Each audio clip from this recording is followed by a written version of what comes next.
ہیں، آپ کو ڈپورٹ کر سکتے ہیں اور آپ کے بچے لے لیتے ہیں سوشل والے 18 سال کی ایج تک۔ سویڈن کی جو مجھے سب سے بیسٹ تھنگ یہ اسی لیے تو وہ ہمیں اپنے بچے پالنے کے بھی پیسے دے، میڈیسنس ہوں بچوں کی یا چاہے وہ ڈینٹل ٹریٹمنٹ ہو۔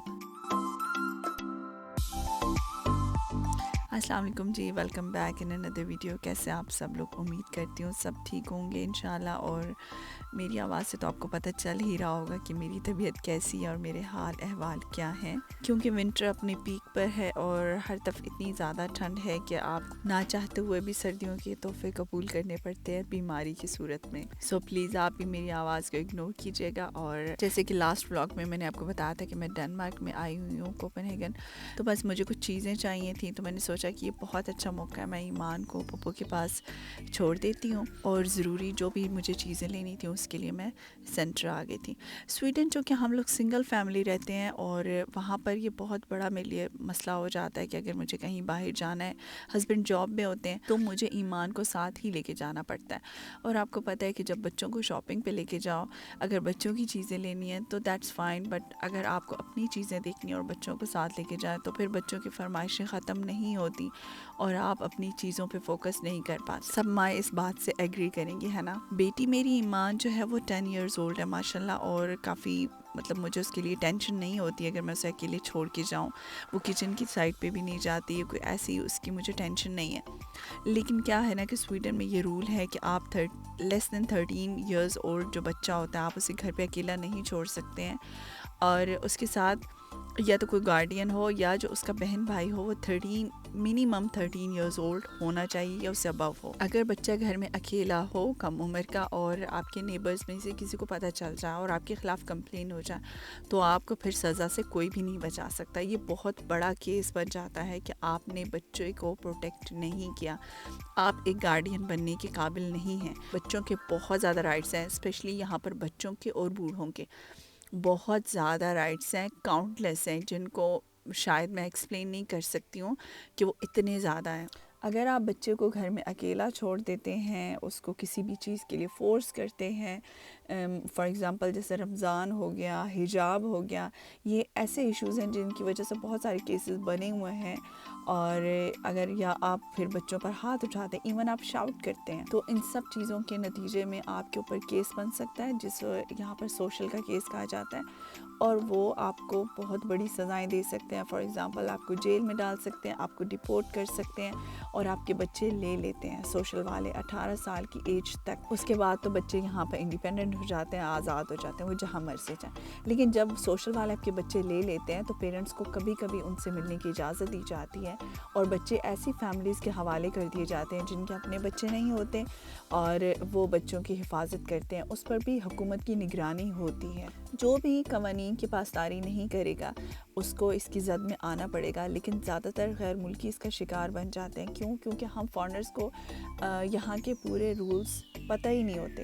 ہمارے ارد گرد بہت سارے ایسی فیملیز میری پاکستانی دیکھنے میں آئی ہیں، ان لوگوں کو پتہ ہی نہیں ہوتا، نہ ہی ان کے بچوں کو پتہ ہوتا ہے کہ ہم نے جا کے کیا کہنا ہے کیا نہیں کہنا، تو جب ان کے خلاف کوئی کیس بن جاتا ہے تب انہیں پتہ چلتا ہے۔ ایک بات میں یہاں پہ ضرور کہنا چاہوں گی کہ آپ جس بھی کنٹری میں رہتے ہیں وہاں کے رولز آپ کو پتہ ہونے چاہیے، کوشش کیا کریں اس کے بارے میں جانیں۔ جب تک آپ کو سارے رولز نہیں پتہ ہوں گے تو آپ کیسے ان کو فالو کریں گے، اور اگر آپ فالو نہیں کریں گے تو آپ ایک اچھے شہری نہیں بن پائیں گے۔ اس لیے جہاں پر بھی رہتے ہیں ایک معاشرے میں اپنا کردار ادا کرنے کے لیے ضروری ہوتا ہے کہ ہمیں رولز کا پتہ ہو، ایٹ لیسٹ جو امپورٹنٹ رولز ہوتے ہیں وہ پتہ ہونا چاہیے۔ اسکینڈینیویا میں آپ جہاں پر بھی رہتے ہیں بچوں کے رولز وہاں پر بہت سخت ہیں، یہ بچوں کے معاملے میں کوئی نرمی نہیں کرتے ہیں۔ کیوں؟ اب اس کا ریزن بھی ہے۔ فرسٹ آف آل، والدین کا بچوں پر سب سے زیادہ حق کیوں بنتا ہے؟ کیونکہ والدین ان بچوں کو پالتے ہیں، پوستے ہیں، ان کے اوپر اخراجات کرتے ہیں، ان کے میڈیکل پہ، ان کی اسکولنگ پہ بہت زیادہ انویسٹ کرتے ہیں، تب جا کے بچوں کا ان پر اتنا زیادہ حق بنتا ہے۔ میں ایسا نہیں کہہ رہی کہ والدین کا بچوں کے اوپر ویسے کوئی حق نہیں ہوتا، بالکل رائٹ ہوتے ہیں، ظاہر سی بات ہے، والدین کی اہمیت سے میں ڈینائی نہیں کر رہی ہوں یا ان کی جو چیز ہے اس کی قدر کو میں کم نہیں کر رہی ہوں، لیکن ایک یہ بھی حقیقت ہے کہ والدین پر بچوں کے بہت زیادہ اخراجات کا بوجھ ہوتا ہے، جبکہ یہاں پر یہ چیز بالکل الٹ ہے۔ سب سے پہلے ہم میڈیکل کے خرچے کو لے لیتے ہیں۔ یہاں پر بچوں کے جو میڈیکل ہے، چاہے وہ ڈاکٹر سے چیک اپ ہو، میڈیسنس ہوں بچوں کی، یا چاہے وہ ڈینٹل ٹریٹمنٹ ہو. سب کچھ فری آف کاسٹ ہوتا ہے. ایون اگر بچے کے دانت ٹیڑھے ہیں، جو بھی اس کی وہ اسٹیلنگ وغیرہ ہونی ہے نا، وہ سب کچھ فری ہے. ٹھیک ہے، کوئی بھی چارج نہیں لیں گے پیرنٹس سے وہ. اچھا، مزے کی بات یہ ہے کہ جو ہی بچہ یہاں پر سویڈش سسٹم میں داخل ہوتا ہے، مینس کہ اسے اس کا سوشل نمبر اسے ملتا ہے، وہ جو 4 ڈیجٹس ہوتے ہیں. تو اس کے بعد پیرنٹس کو بچے کے لیے کسی بھی ہاسپٹل سے کانٹیکٹ کرنے کی ضرورت نہیں ہے. آٹومیٹیکلی ڈینٹل کیئر میں بھی اس کا نام آ جائے گا، اور جتنا بھی بچے کا روٹین چیک اپ ہے، جیسے اس کے ہائٹ سے ریلیٹڈ ہو گیا، اس کے ویٹ سے ریلیٹڈ ہو گیا، وہ سب پراپرلی اس کا ٹریٹمنٹ چلتا رہے گا، اور چیک اپ کی ڈیٹس آٹومیٹیکلی آپ کو ملتی رہیں گی. اچھا، اس کے بعد جو سب سے بڑا والدین کے اوپر جو ایک خرچہ ہوتا ہے، وہ بچوں کی اسکولنگ سے ریلیٹڈ ہوتا ہے، ان کے ایجوکیشن پہ ہوتا ہے. سویڈن کا یہ قانون ہے کہ کوئی بھی بچہ گھر میں نہیں رہ سکتا، سب بچوں کو پڑھنا مسٹ، ہائی اسکول تک. یہاں پر میں آپ کو ایک چھوٹا سا واقعہ ضرور بتانا چاہوں گی کہ جب کووڈ کا ٹائم تھا اور جب سٹارٹنگ پیریڈ تھا، تو جس طرح سب پیرنٹس ہی ڈرے ہوتے ہیں، اس طرح ہم سب لوگ بہت زیادہ ڈرے ہوئے تھے، اور بہت زیادہ لوگ اپنے بچوں کو نہیں بھیج رہے تھے اسکول. تو پھر تمام پیرنٹس کو گھروں میں یہ لیٹر آیا تھا کہ پلیز آپ لوگوں نے بچوں کو بھیجنا ہے اسکول، اور اگر آپ لوگوں نے بچوں کو اسکول میں نہیں بھیجا اور اس بیسک رول کی خلاف ورزی کی، تو آپ کے خلاف بھی بہت سخت قانونی کارروائی کی جائے گی. بس جی، تو پھر کیا تھا، کیونکہ آپ کو پتہ ہے ہم سب کو تو دھمکی کی زبان زیادہ اچھے سے سمجھ آتی ہے. اس کے بعد سے پھر ہمیں کوئی ٹینشن نہیں ہوئی کہ بھائی اب ہم نے لازمی بھیجنا ہی بھیجنا ہے. اچھا، جہاں پر اسکولنگ کی بات ہے، اگر آپ بچے کو سویڈش سسٹم میں ہی داخل کرواتے ہیں اسکولنگ میں، تو وہ ٹوٹلی فری ہے. یہاں پر جو میں بچوں کی فیس سے ریلیٹڈ بات کر رہی ہوں، یہ سویڈش نیشنل لوگوں کی بات کر رہی ہوں، یا ڈینش اسکینڈینیوین مطلب یورپین جن کے پاس نیشنلٹی ہے، یہ ان کی بات کر رہی ہوں. جن کے پاس نان EU نیشنلٹیز ہیں، یا جن کے پاس ٹیمپوریری ویزاز ہیں، اسٹوڈنٹ ویزا ہیں، ان کی یہ بات نہیں ہو رہی ہے.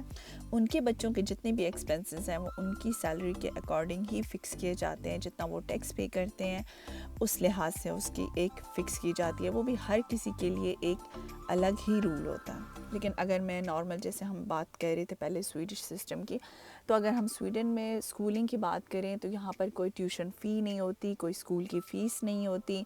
اچھا، جو بکس وغیرہ ہو گئیں، تو بکس کوئی پیرنٹس کی رسپانسبلٹی نہیں ہے، اسکول والوں کی ذمہ داری ہے. کون سی کلاس چل رہی ہے، ان کو سلیبس کون سا ہے، ہر بچے کو اسکول کے اندر ہی اس کا سلیبس دیا جاتا ہے. ان کو ایک اپنی ایک اسکیپ بھی دی جاتی ہے، الماریاں، جس کے اندر ان کی اپنی بکس ہوتی ہیں. یہ اسکول میں ہی پڑھتے ہیں، اسکول میں ہی ہوم ورک کرتے ہیں، اور وہیں پہ ہی اپنی بکس وغیرہ رکھ کے آتے ہیں. اگر ہم بات کریں ایکسٹرا ہیلپ کی، جیسے کہ ہمارے کنٹریز میں ٹیوشن وغیرہ لگوائی جاتی ہیں بچوں کی اسکول کے بعد، کہ انہیں وہ ہوم ورک کرنے میں ہیلپ کریں، تو یہاں پر اسکول والے وہ فری پرووائڈ کرتے ہیں. اگر بچے کو ہیلپ کی ضرورت ہے تو ویک میں 2 ڈیز ہوتے ہیں ہر کلاس کے، اور بچہ وہاں پر جا کے اپنے پورے ہفتے کی ہوم ورک کی جو بھی اس کو ڈیفیکلٹی ہے، وہ وہاں پہ ڈسکس کر سکتا ہے، ان سے سیکھ سکتا ہے. اس کے علاوہ یہاں پر چونکہ سویڈن ڈیجیٹل میں بہت زیادہ آگے ہے، اور یہاں پر ٹوٹل کام بچوں کو کروم بک پہ کروایا جاتا ہے. اب وہ جو کروم بکس ہیں، جو لیپ ٹاپ ہیں، وہ اسکول والے ہی دیتے ہیں. بچے کی اپنی ID ہوتی ہے، اس کو وہ پاسورڈ دیا جاتا ہے، اور ہر بچے کو اسکول والے خود ہی پرووائڈ کرتے ہیں. اسی کروم بک میں ان کا کلاس روم بنا ہوتا ہے، وہیں پہ وہ سالو کرتے ہیں اور سبمٹ کروا دیتے ہیں. اس کے بعد باری آ گئی یونیفارم کی، تو یہاں پر سویڈن میں کوئی یونیفارم نہیں ہوتا ہے. جو نارمل گھر کے کپڑے ہوتے ہیں وہی بچے پہن کے جاتے ہیں. تو اس طرح سے پیرنٹس کے اوپر یونیفارم کا بھی کوئی خرچہ نہیں ہو گیا، اپنی بکس کا، اسکول فیس کا کچھ بھی نہیں ہے. اب بات آ گئی کھانے کی، لنچ کی، جو کہ پیرنٹس بچوں کو گھر سے دے کر بھیجتے ہیں. عموماً ہم جیسے پاکستان میں بڑے ہوئے ہیں، یہاں پر دوپہر کا کھانا لنچ ٹائم مطلب بچوں کو کھانا دیا جاتا ہے. ویج اور نان ویج 2 قسم کے بفے ہوتے ہیں. ہم جب سال شروع ہوتا ہے نا، تو پیرنٹس کے پاس ایک فارم آتا ہے جو کہ پیرنٹس فل کر کے بھیجتے ہیں کہ آپ کے بچے ویج ہیں یا نان ویج ہیں. ہم اسکول والوں کو بتاتے ہیں کہ جیسے ہم حلال فوڈ کھاتے ہیں، تو ہمارے بچے سے ویجیٹیرین کھانا ہی اسکول سے کھاتے ہیں. تو ویجیٹیرین کھانے میں بھی 7 سے 8 قسم کی ڈشز منیمم ہوتی ہیں، اور ایوری ڈے انہیں چینج کیا جاتا ہے. ٹھیک ہے، اور اس میں بہت زیادہ ویرائٹی ہوتی ہے. اس کے ساتھ ساتھ بچوں کو دودھ دیا جاتا ہے، بچوں کو فروٹس دیے جاتے ہیں، اور یہ سارا کھانا ڈاکٹر کی سپرویژن میں بچوں کے امیون سسٹم کو مد نظر رکھ کے تیار کیا جاتا ہے. سویڈن کی جو مجھے سب سے بیسٹ تھنگ یہ لگتی ہے، جس کا ذکر کیے بنا میں بالکل نہیں رہ سکتی، کہ یہاں یہ پورک فری لینڈ ہے. یہاں پر کسی بھی آفیشیل جگہ پر کھانے میں مینیو میں پورک رکھا ہی نہیں جاتا، کیونکہ سویڈش لوگ یہ کہتے ہیں کہ ہم بہت زیادہ رسپیکٹ کرتے ہیں، ہمارے کنٹری میں ڈفرینٹ کلچر کے لوگ رہتے ہیں، مسلم کمیونٹی رہتی ہے جو کہ پورک نہیں کھاتے ہیں، اس وجہ سے اسے آفیشیل مینیو میں رکھا ہی نہیں جاتا۔ ہمیں یہ ٹینشن نہیں ہوتی کہ سکولز میں ہمارے بچے کھانا کھاتے ہیں، کسی دن غلطی سے نان ویج نہ کھا لیں تو اس میں پورک نہیں ہوتا۔ یہ تو ہو گئی بہت ہی بیسک سی فیسلٹیز، کیونکہ میں بہت ساری فیسلٹیز کو کور نہیں کر سکتی ہوں اس 12 منٹس کے بلاگ میں۔ اچھا، یہاں تک آپ نے سارا سمجھ لیا کہ کوئی پیرنٹس پہ برڈن نہیں ہے، بچوں کے کوئی اخراجات نہیں ہیں، لیکن پھر بھی سویڈش حکومت ہر بچے کا 1250 کرون پاکٹ منی کے طور پہ پیرنٹس کو دیتی ہے۔ ایک بچے کا 1250 کرون ہوتا ہے ایک نارمل بچے کا، ٹھیک ہے، لیکن اگر بچہ 1 سال سے کم ہے تو اس کے پیسے 5000 کرون تک ماں کو ملتے ہیں 1 سال تک، ٹھیک ہے، اور بچہ اگر اللہ نہ کرے ڈسیبل ہے تو اس کے تو وہ بالکل ٹوٹل الگ فیسلٹیز ہو جائیں گی۔ یہ نارمل بچے کے میں آپ کو 1250 کرون بتا رہی ہوں۔ اگر 2 بچے ہوں گے تو آپ کو 1250 جمع 1250 اور اوپر 150 کرون الگ بھی ملے گا۔ اسی طرح سے 3-4 بچوں کے اوپر اسی طرح سے الگ الگ پیسے ہوتے جائیں گے۔ یہ تو بہت موٹے موٹے قوانین تھے جو کہ بچوں سے ریلیٹڈ تھے۔ تو یہاں پر آپ خود ہی اندازہ لگائیں کہ بچے تو آپ کے ہیں، لیکن خرچہ ان پر سب سے زیادہ کون کرتا ہے؟ تو آٹومیٹیکلی پھر حکومت کا ان کے اوپر حق بھی زیادہ بنتا ہے۔ حکومت اتنا زیادہ آپ کو فیسیلیٹیٹ کیوں کرتی ہے، اس کا مقصد بھی سمجھنا چاہیے آپ کو، تاکہ فیملیز پہ کوئی برڈن نہ ہو، بہت ہی پیار محبت سے پروان چڑھیں، اور کیونکہ بچے آنے والا مستقبل ہوتے ہیں تو وہ اچھے طریقے سے ان کی پرورش ہو سکے، ان کی پرورش میں کسی بھی قسم کی کوئی کمی نہ رہے۔ اسی لیے تو وہ ہمیں اپنے بچے پالنے کی بھی پیسے دیتی ہے، اس لیے ہم پر بھی یہ فرض ہے کہ ہم جس ملک میں رہتے ہیں وہاں کے قوانین کا احترام کریں۔ ملیں گے جی نیکسٹ ولاگ میں، ٹل دین اللہ حافظ، بائے بائے۔